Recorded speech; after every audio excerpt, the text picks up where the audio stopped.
Social media को आप अच्छी तरह से समझते हैं, कोई भी आकर कुछ भी लिखता है ये, लेकिन जो सरकार के प्रतिनिधि हैं वो कुछ भी आकर कभी भी कुछ नहीं लिख सकते हैं। ये हमारी सरकार के, अभी तक हमारी सरकार ने और हमारे मंत्रियों ने क्या किसी तरह का कोई स्टेटमेंट मालदीव पर दिया है? वो नहीं बोल रहे हैं। ये जैसा हमने कहा पीपल्स माइंड, लोगों ने लिखना शुरू किया कि ऐसा हमारे देश और हमारे देश के प्रधानमंत्री के बारे में आप कैसे बोल सकते हैं। लोगों ने बुकिंग्स कैंसिल करनी शुरू कर दी। लोगों ने लिखा, लोग प्लान करते हैं मालदीव जाने के लिए और वहां खूब पैसा खर्च कर आते हैं, कोई सस्ती जगह नहीं है वो जाने के लिए, लेकिन लोगों ने कहा हम नहीं जाएंगे क्योंकि आपने हमारे देश और हमारे प्रधानमंत्री के बारे में ऐसी बातें कही हैं।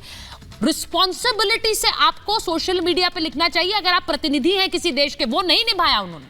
नहीं, बिल्कुल सुचारिता, मैं एक आपको बात बताऊं। हाँ। जैसे एग्जाम्पल, अगर मैं कुछ बोलूंगा उसकी कोई वैल्यू नहीं है, लेकिन अगर वही चीज डॉक्टर जयशंकर बोले उसकी बहुत ज्यादा वैल्यू है।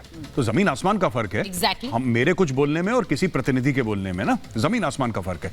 तो मुझे लगता है कि मालदीव्स के जो लोग जिन्होंने 3 मिनिस्टर्स को सस्पेंड करा है, मुझे ऐसा लगता है कि उनको समझ के और हर समय हमने मदद करी है मालदीव्स की। सिर्फ पानी की बात नहीं, हमने पैसे दिए हैं मालदीव्स को, हमने कोरोना वायरस के समय उनको फ्री वैक्सीनेशन दिया है। ऑपरेशन कैक्टस हमने लॉन्च करा है, जहां पे 50 independent para brigadier Farooq Bulsara वहां पे गए थे इंडियन आर्मी को लेके, जब वहां पे कू होने वाला था।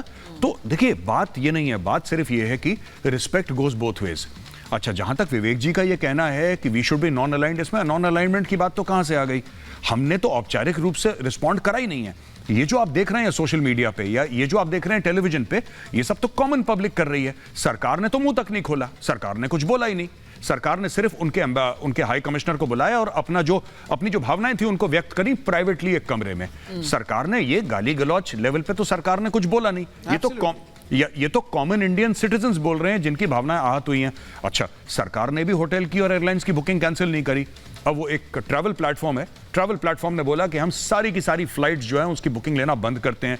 दूसरा ट्रैवल प्लेटफॉर्म ये बोल रहा है कि साहब हम 100% रिफंड देंगे जो मालदीव जा रहा है। ये तो लोग कर रहे हैं, ये तो मोदी जी नहीं कर रहे। हम लोग we can comment on the government, हम सरकार के ऊपर तब उंगली उठा सकते हैं अगर सरकार कुछ कमेंट करे। सरकार तो कुछ बोल नहीं रही, ये तो आम लोग कर रहे हैं और आम लोगों से लड़ने की क्षमता किसी में भी नहीं है। कोई सरकार हो या ना हो, आम लोगों से तो कोई नहीं लड़ सकता।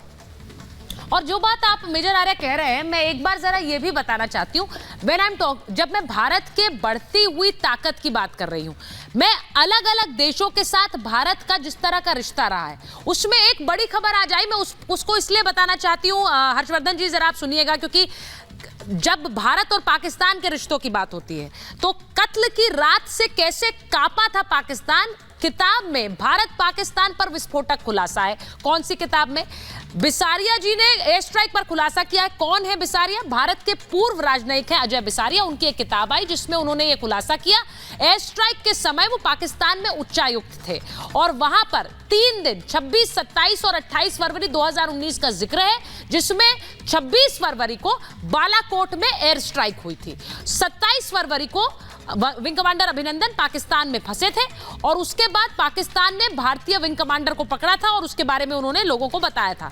नरेंद्र मोदी ने उसे कत्ल की रात बताया। ये उन्होंने जिक्र किया अपनी किताब में। उन्होंने कहा दोनों देशों में युद्ध जैसे हालात बन गए थे क्योंकि विंग कमांडर उनके कब्जे में थे। पाकिस्तान की ओर 9 मिसाइलें मोड़ दी गई थी, 9 मिसाइलें, और जानकारी मिलते ही पाकिस्तान में एक हड़कंप मच गया था।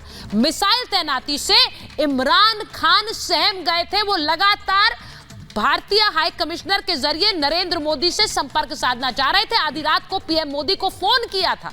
अजय बिसारिया इसके बारे में लिखते हैं कि उनसे बात करने के लिए फोन कर रहे थे, लेकिन प्रधानमंत्री ने उनसे बात नहीं की थी, साफ मना कर दिया था। पाकिस्तान को डर था कि भारत हमला कर देगा। इस बदलते भारत की मैं बात कर रही हूं। तत्कालीन पीएम इमरान खान की सांसें फूल गई थी, ये उनकी किताब में जिक्र है। वो उस वक्त पाकिस्तान में थे, पाकिस्तान में भारत के उच्चायुक्त थे। हर हाल में वो तनाव कम करना चाह रहे थे, लेकिन बिसारिया ने दिल्ली से बात कर इमरान खान को मना कर दिया कि भारत कोई बात नहीं करेगा। अगले दिन विंग कमांडर अभिनंदन को पाकिस्तान ने छोड़ दिया था।